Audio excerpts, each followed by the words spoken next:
Assalamualaikum warahmatullahi wabarakatuh.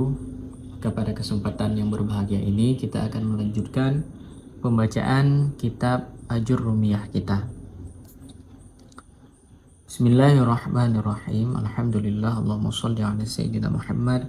Subhanaka la ilma lana illa ma 'allamtana innakal alimul hakim. Allahumma faqihna fid din.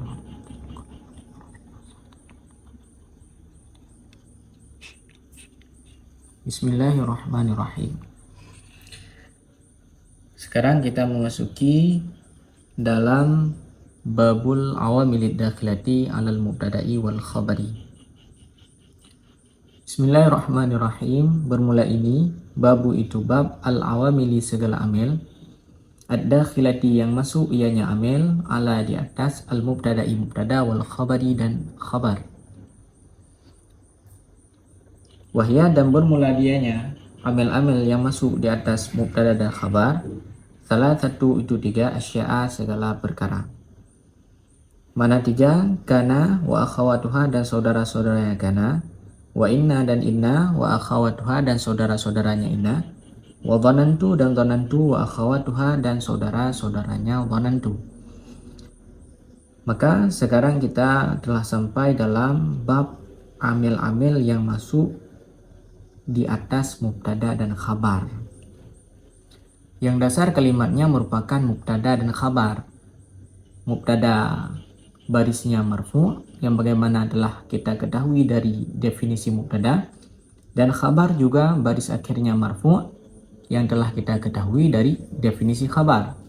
Sekarang dengan masuk amil ini, maka baris mubtada yang dulunya marfu bisa berubah menjadi mansub, atau marfu juga khabar yang mansub. Nanti kita lihat di bawah. Wahya amil itu ada tiga. Yang pertama kana dan saudara-saudaranya kana. Kana, saudara-saudaranya kana, sora, asbaha, amsa, adha, dhalla hingga seterusnya. Dia itu masuk ke dalam mubtada dan khabar. Dan inna dan saudara-saudaranya inna. Inna dan saudara-saudara inna juga masuk pada mubtada dan khabar. Dan dhanantu dan saudara-saudaranya dhanantu. Dhanantu, ra'aitu, alimtu, wajadtu, sa'amtu dan seterusnya. Fa'ama kana, maka adapun bermula kana, wa akhawatuha dan saudara-saudaranya kana, fa'innaha maka bahwa sungguhnya kana dan saudara-saudaranya kana, tarfa'u itu merafa ianya kana dan saudara-saudaranya kana, al-isma akan isim, wa tanzibu dan menasab ianya kana dan saudara-saudaranya kana, al-khabar akan khabar. Wahya dan bermula dianya kana dan saudara-saudaranya kana, itu kana dan amsa dan asbaha dan adha dan dhalla dan bata dan shara dan laisa dan ma zala dan ma infakka dan ma fati'a dan ma bariha dan ma dama dan wa ma tasarrafa minha dan barang yang mentasrif ia daripadanya, tiap-tiap kana dan saudara-saudaranya. Bermula demikian nahwu itu seumpama kana dan yakunu dan kun, dan asbaha dan yusbihu dan asbih. Takulu engkau kata, kana adalah Zaidun si Zaid, qaiman itu yang berdiri, walaysa amrun syakhsan wa ma asbaha dzalika dan barang yang menyerupai ianya barang akan demikian. Maka amil yang pertama dijelaskan yaitu kana dan saudara-saudaranya kana. Kana dan saudara-saudaranya kana itu merafa isim. Yang isim ini merupakan mubtada pada dasarnya dan menasabkan khabar. Yang dasar khabar kana itu merupakan khabar mubtada. Maka paham dulu sampai di sini. Wahya dianya itu mana kana dan saudara-saudaranya? Kana, amsa, asbaha, adha, dhalla sampai akhir. Wa ma tasarrafa minha. Jadi kerja kana, amsa, asbaha, adha, dhalla, bata itu apa? Merafa'kan isim dan menasabkan khabar. Mana contohnya? Kana Zaidun qa'iman. Adalah si Zaid, maka Zaidun ini merupakan isim daripada kana. Karena dia karena kana merafa' isimnya, maka barisnya Zaidun. Dan menasabkan khabar qa'iman, makanya kita baca man, qa'iman. Seperti lagi laisa, walaisa amrun syakhisan. Amrun ini merupakan isim laisa, sedangkan syakhisan merupakan kabar laisa. Wa ma asbah dzalika, dan contoh-contoh yang serupa yang di atas ini. Allah dhalla bata. Begitu pula wa ma tasarrafa minha, sesuatu yang ditasrif daripada kana. Misalnya yakunu. Yakunu itu juga kerjanya merafa'kan isim, menasabkan khabar. Kun, dia itu juga begitu. Yusbihu juga marfa' isim nasab khabar, dan asbih juga begitu. Maka tamam dulu sampai sini. Ada yang kurang jelas? Kalau kurang jelas bisa ditulis di kolom komentar. Kita lanjutkan lagi. Wa amma inna, dan adapun bermula inna, wa akhawatiha, dan saudara-saudaranya inna, fa innaha, maka bahwa sungguhnya inna dan saudara-saudaranya inna, tansibu itu menasab ianya inna dan saudara-saudaranya al isma akan isim, wa tarfa'u dan merafa ianya inna dan saudara-saudaranya al khabara akan khabar. Wa hiya, dan bermula dianya inna dan saudara-saudaranya itu inna dan anna dan lakinna dan ka'anna dan laita dan la'alla. Taqulu, engkau kata, inna zaidan qa'imun wa laita amran syakhisun wa ma asbaha dzalika. Jadi inna kerjanya apa? Tansibul isma, menasabkan isim. Setelah inna ada kalimat isim, yang kalimat isim itu berbaris atas, dan merafa'kan khabar. Baris setelah isim inna ada isim, isimnya mansub, setelah isimnya ada khabar-khabarnya marfu'.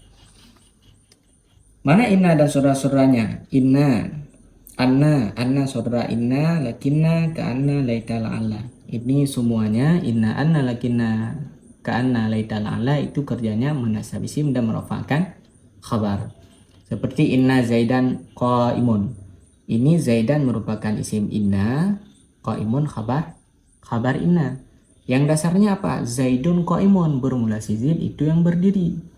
Sedangkan setelah masuk inna, ini harus kita baca barisnya zaidan. Kenapa? Karena masuk inna. Walaita amran syakhisun. Ini dasarnya apa? Amrun syakhisun. Bermula si amar itu syakhis. Setelah masuk laita, maka kita harus membaca amran syakhisun yang menampakkan diri. Dan contoh-contoh yang lain yang serupa seperti inna zaidan qa'imun atau laita amran syakhisun. Wa makna inna wa anna litaukid, dan bermula makna inna dan anna itu sabit bagi taukid. Walakinna lil istidraki, dan lakinna bagi istidrak, wa ka'anna dan ka'anna litashbih bagi tashbih, walaita litamanni dan laita bagi tamanni, wa la'alla litaraji dan la'alla bagi taraji, wa tawaqqa' dan tawaqqa'. Jadi makna inna dan anna itu bagi taukid, lakinna bagi istidrak, ka'anna bagi tashbih, laita bagi tamanni, dan la'alla bagi taraji dan tawaqqa'. Nanti pada akhir video kita akan menjelaskan bagaimana taukid, bagaimana istidrak, bagaimana tashbih, bagaimana tamanni, bagaimana taraji, dan bagaimana tawaqqa'. Wa amma dhanantu, dan adapun bermula dhanantu wa akhawatuha dan saudara-saudaranya dhanantu, fa innaha, maka bahwa sungguhnya dhanantu dan saudara-saudaranya dhanantu, tansibu itu menasab ianya dhanantu dan saudara-saudaranya al mubtada'a akan mubtada, wal khabara dan akan khabar. Ala di atas, annahuma bahwa sungguh keduanya mubtada dan khabar, maf'ulani itu dua maf'ul, laha baginya dhanantu dan saudara-saudaranya. Wahya, dan bermula dia yang dhanantu dan saudara-saudaranya itu dhanantu dan hasibtu, khiltu, za'amtu, ra'aitu, alimtu, wajadtu, wattakhadtu, waja'altu, wasami'tu. Taqulu dhanantu zaidan qa'iman wa ra'aitu amran syakhisan wa ma asbaha dzalika. Jadi dhanantu dan saudara-saudaranya itu kerjanya tansibul mubtada wal khabar, menasabkan mubtada dan khabar. Yang bagaimana mubtada dan khabar ini menjadi dua maf'ul bagi dhanantu dan saudara-saudaranya. Mana dulu dhanantu? Ini dhanantu, hasibtu, khiltu sampai wasami'tu, ini merupakan saudara-saudara dhanantu. Dhanantu zaidan qa'iman, aku sangka akan si Zaid akan yang berdiri. Maka zaidan ini yang dasarnya merupakan mubtada, qa'iman ini yang dasarnya merupakan khabar mubtada, yang dasar kalimatnya zaidun qa'imun. Setelah masuk dhanantu, maka kita membaca zaidan Qaiman, yang Zaidan ini menjadi maf'ul yang pertama qaima dhanantu, dan qaiman menjadi maf'ul yang kedua dhanantu. Begitu pula dengan ra'aitu amran syakisan dan contoh-contoh yang lain. Maka sudah selesai kita baca. Sekarang saya menggunakan PDF karena kitab saya tinggal di pondok. Sekarang kita jelaskan inna anna bagi taukid faedahnya tadi. Inna anna li taukid nisbah bainal juz'aini. Jadi tujuan mendatangkan inna dan anna itu bagi taukid nisbah di antara dua juzu. Idza kanal mukhatab adiman biha, apabila si mukhatab itu mengetahui dengannya nisbah. Seperti kata kita liman huwa alimun bi qiyami Zaidin, seperti kata kita bagi orang yang orang itu mengetahui berdiri si Zaid. Apa kita kata? Inna Zaidan qaimun, bahwa sungguh si Zaid itu yang berdiri. Ini tujuan kita datangkan inna untuk menguatkan hubungan antara dua juzu.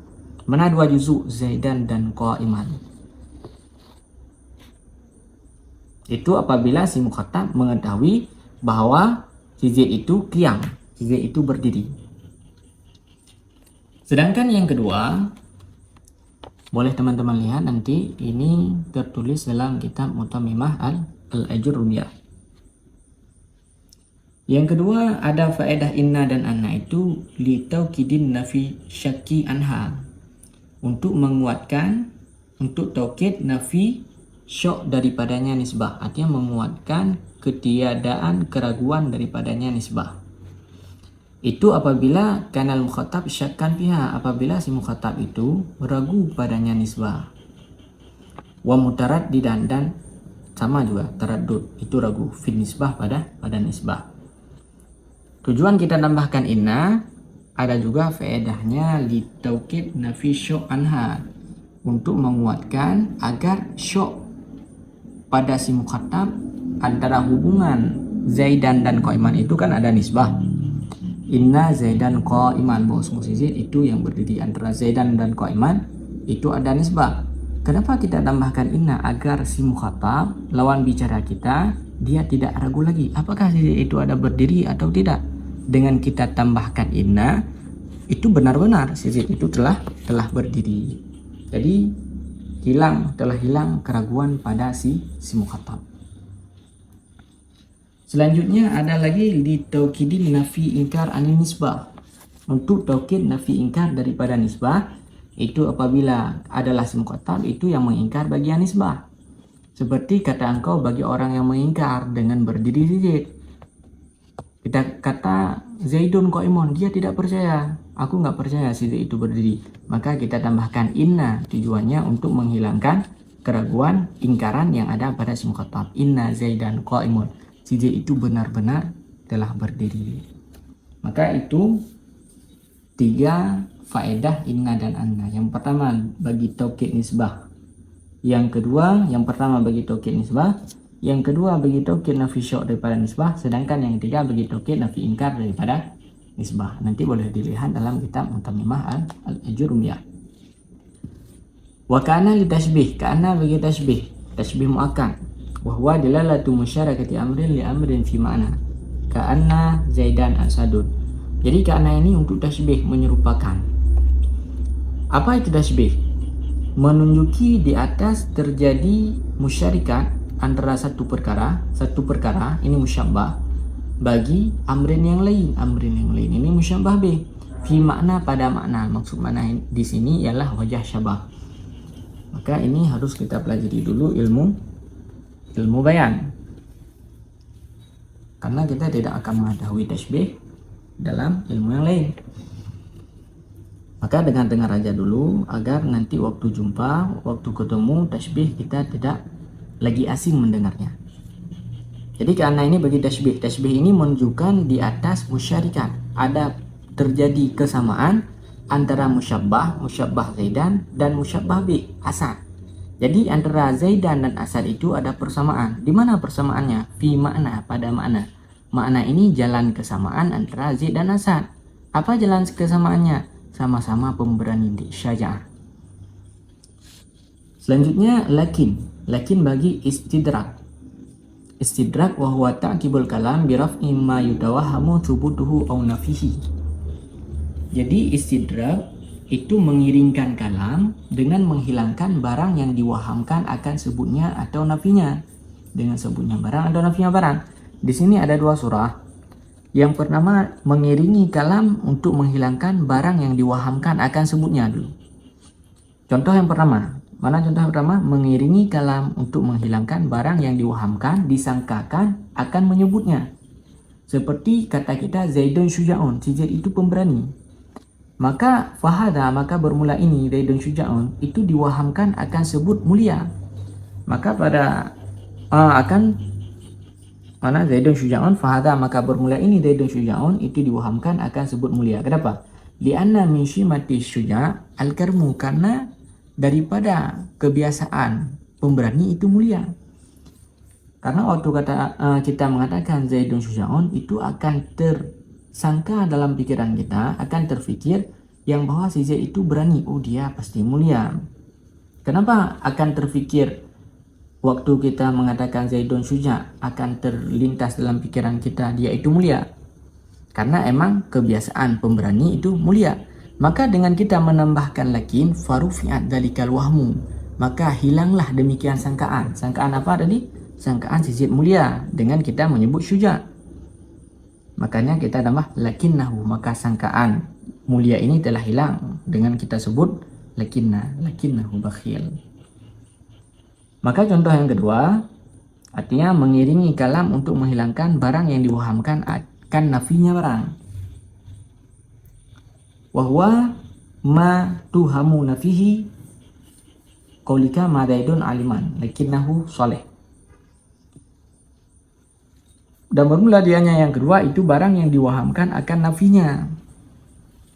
Seperti kata engkau ma Zaidun aliman, tidaklah si Zaid itu yang mengetahui, lakinnahu soleh, tetapinya Zaid itu soleh. Lianna kaulika, karena bahwa sungguh perkataan engkau ma Zaidun aliman, yuhamu itu diwahamkan akan ketiadaan baik.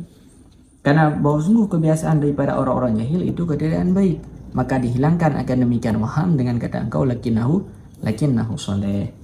Maka apa tadi? Lakinna bagi istidrak ada dua yang sering kita jumpai, Zaidun syuja'un lakinnahu bakhilun, itu ta'qibul kalam bi raf'i ma yutawahamu subutuhu. Maka surah ini satu lagi surah untuk nafi. Laita bagi tamani, apa namanya? Wa talabu ma la matma'a fi husulihi.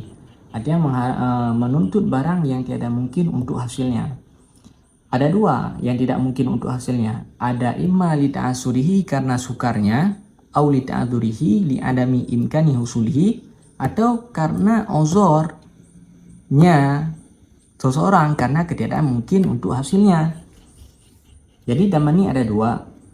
Ada menuntut sesuatu yang tidak mungkin untuk hasilnya karena sukar.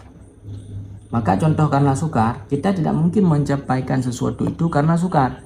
Seperti seperti contoh laitali malan fa'ahaju, mudah-mudahan bagiku itu harta maka aku berhaji.